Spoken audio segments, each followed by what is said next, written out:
Go. Okay, so I read over the allies, and they have 3 levels of allies. They have Battle Brothers, Allies of Convenience, and Desperate Allies. Yeah. And each of those have some different relevant rules, and different groups have different people who are, they're different levels of allies. I'm sorry, there's actually a 4th level of allies called Come the Apocalypse, but not before. So that means that if you have that, they simply cannot ally with each other. Commentary? Yeah, commentary. Okay, commentary.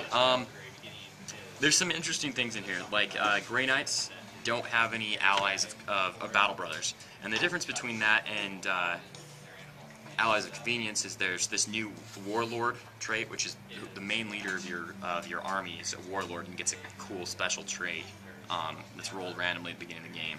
And there's 3 different, as far as I can tell, there's like 3 different charts you can choose from, like a command trait, a personal trait, or a strategic trait, and then he rolls.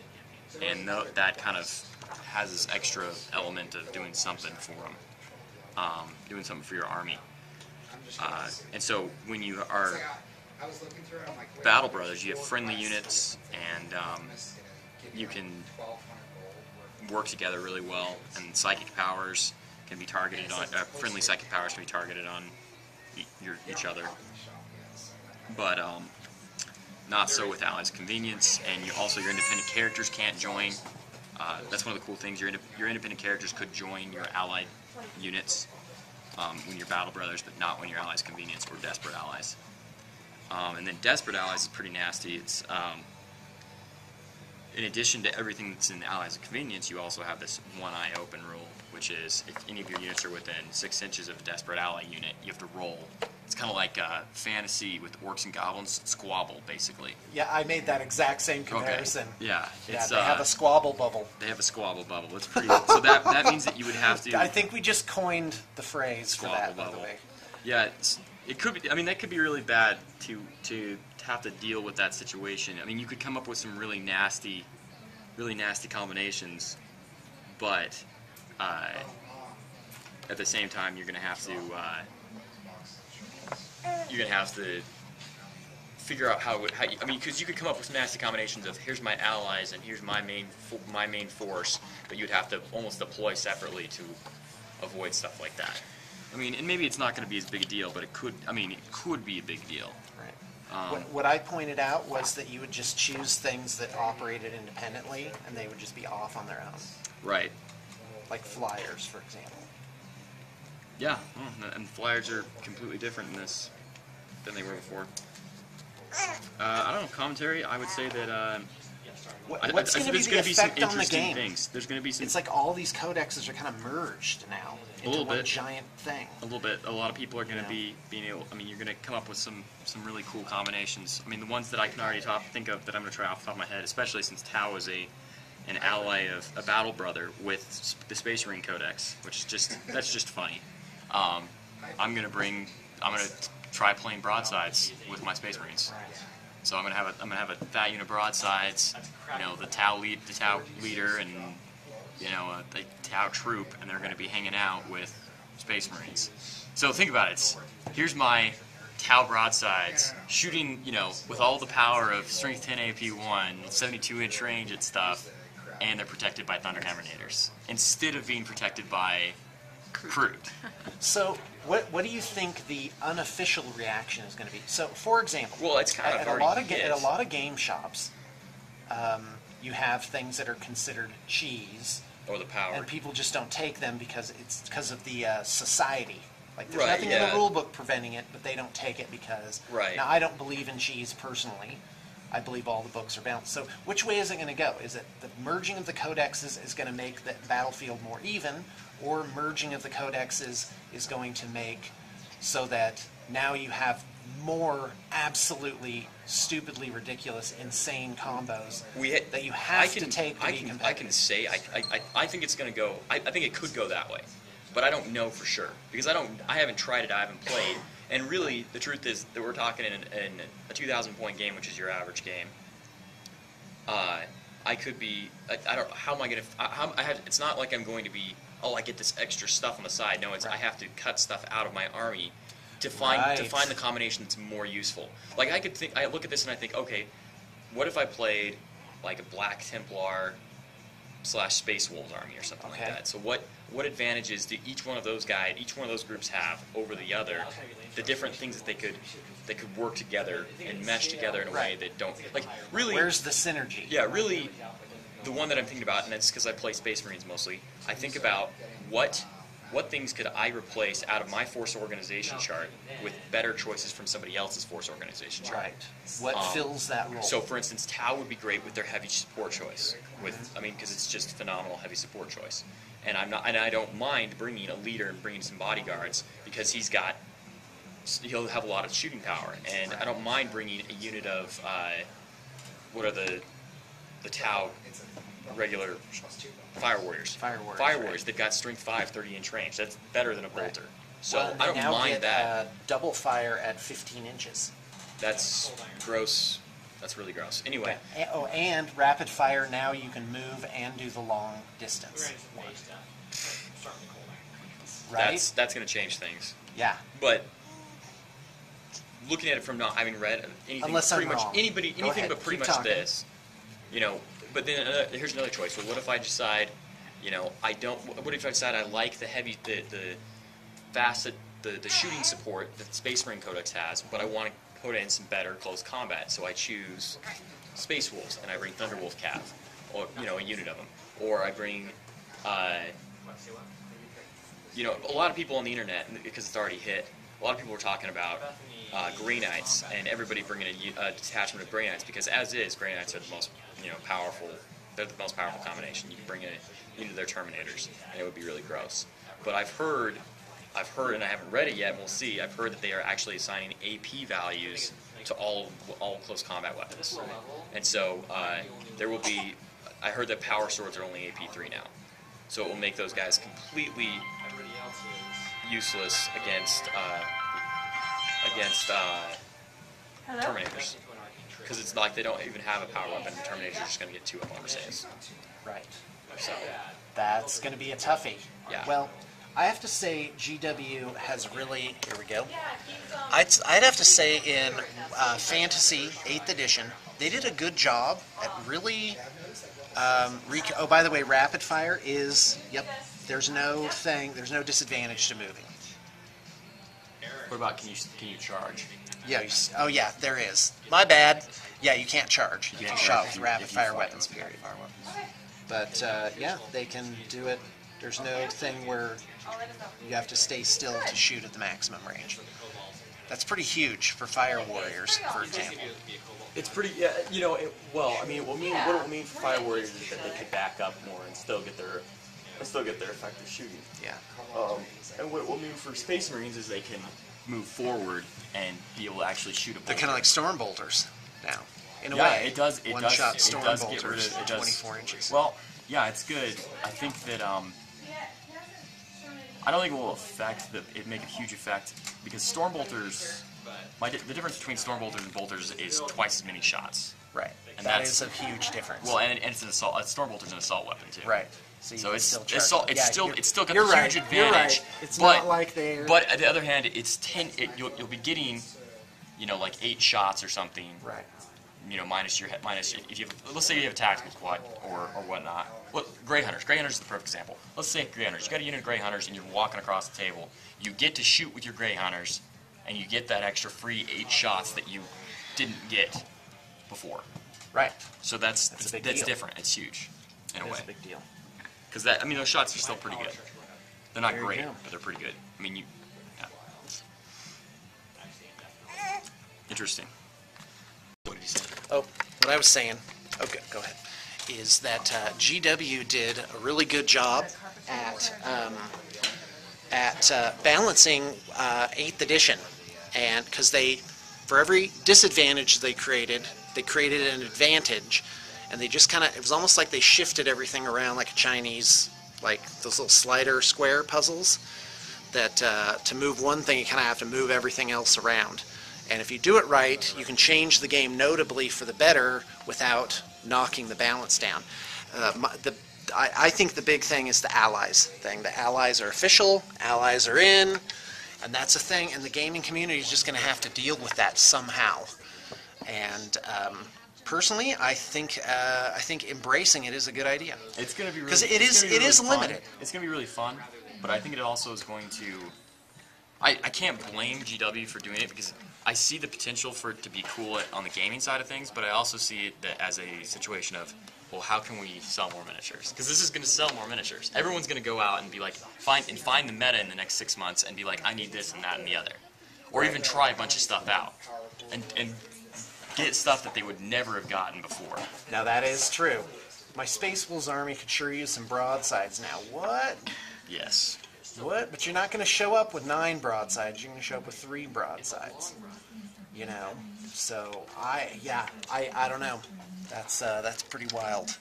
Personally, I think they could have not done allies and refreshed the game completely awesomely with the expanded 4-sword chart thing, which to me is the most exciting aspect of this whole thing. Why are they doing this?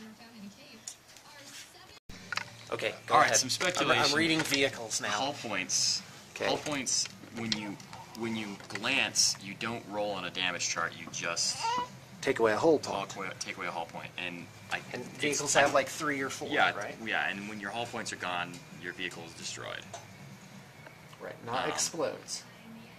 Each vehicle has a number of hull points indicating how much damage it can take before it's destroyed. Are you in vehicles too? Yeah, I'm on the first page of vehicles. Anyway, so basically that makes vehicles weaker, not stronger, because it's much easier, for instance, to glance a Land Raider than it is to penetrate a Land Raider, for instance. And so a Land Raider, with your armor 14, you glance it 4 times, 4 or 5 times, it's gone.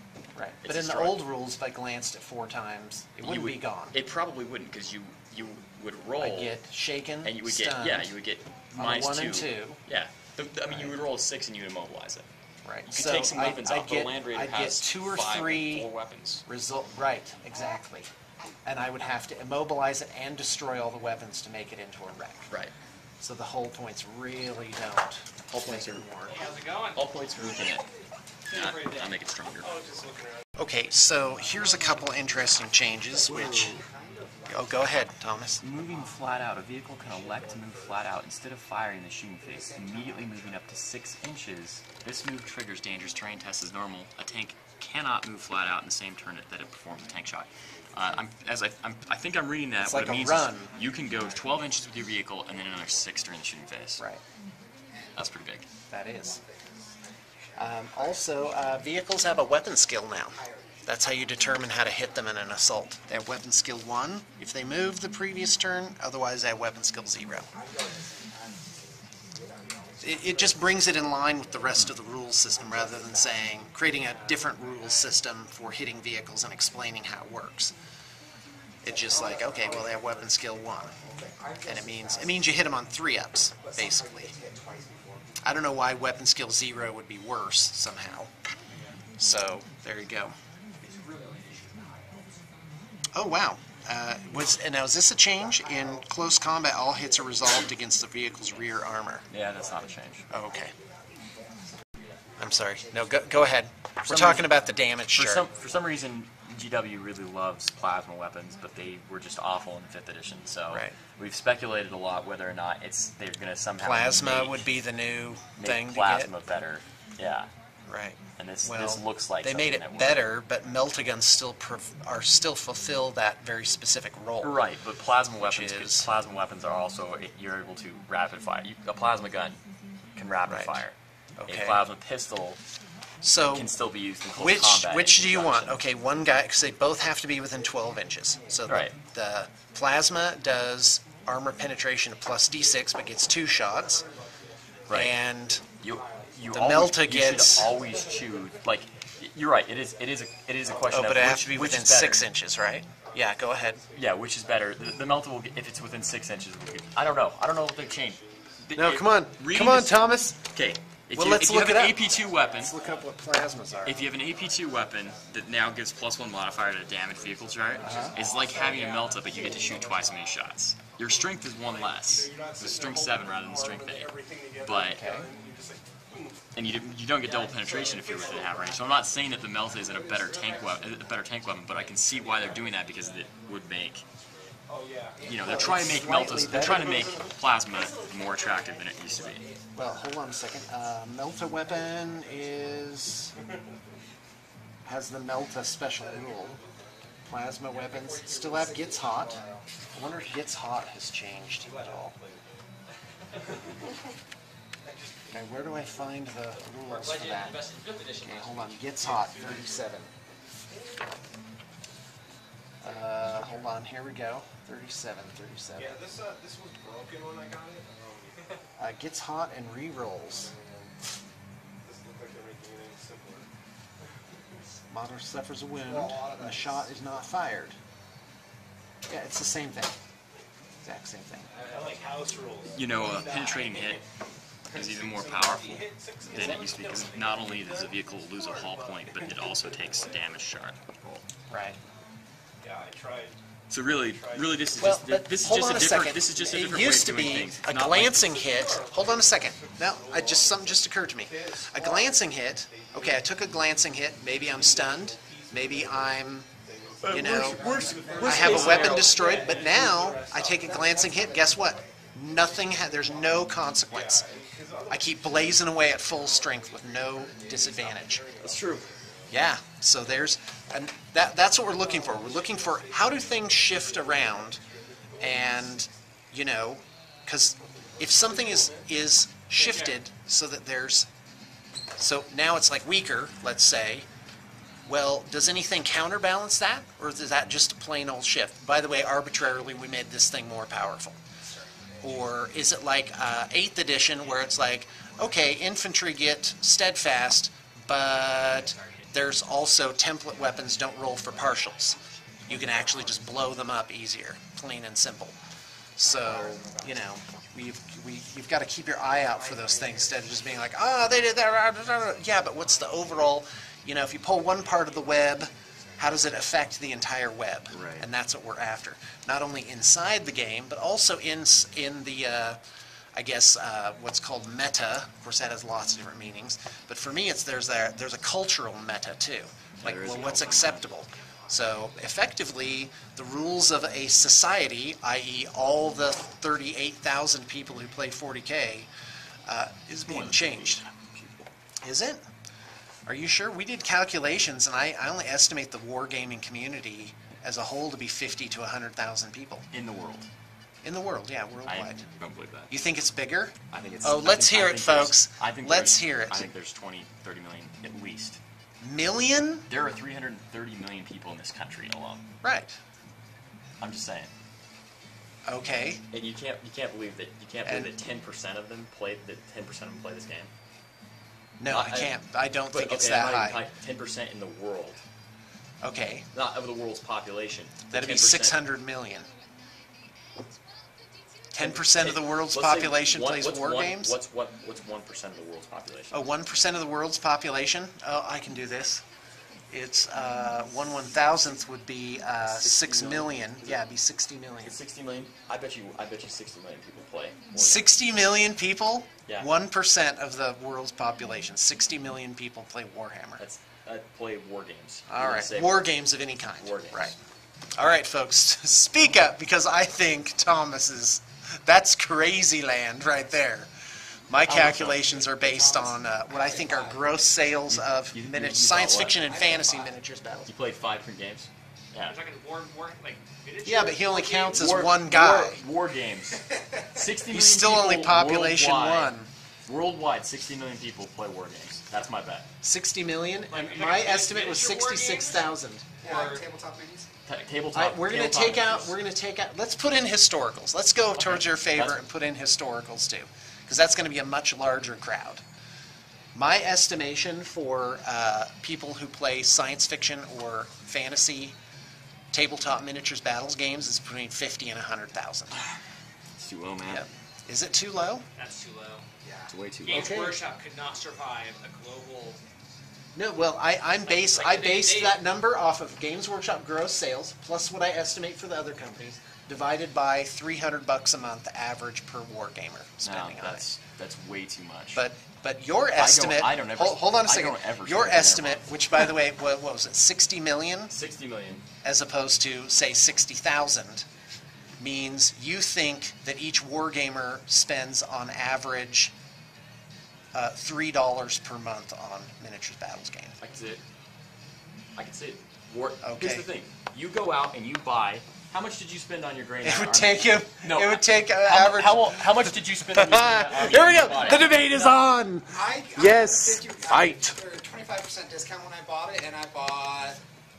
A typical 2,000-point army will cost you between $400 and $600. There you go. And how told. and $400, $600, and you play that. You can play that army for So it takes the for average 4 guy years. 8 years to collect his It army. does. It All does. For my Grey Knights, Average expenditure Sean, here's is the, $3 Sean, a here's month. the problem. Okay, here's go the ahead. problem. I'm ready. I think they go through about 4 to 6 months. Your customer base, you guys, you lovely people, that are, we love and are don't the pay us. exceptions that make the rule.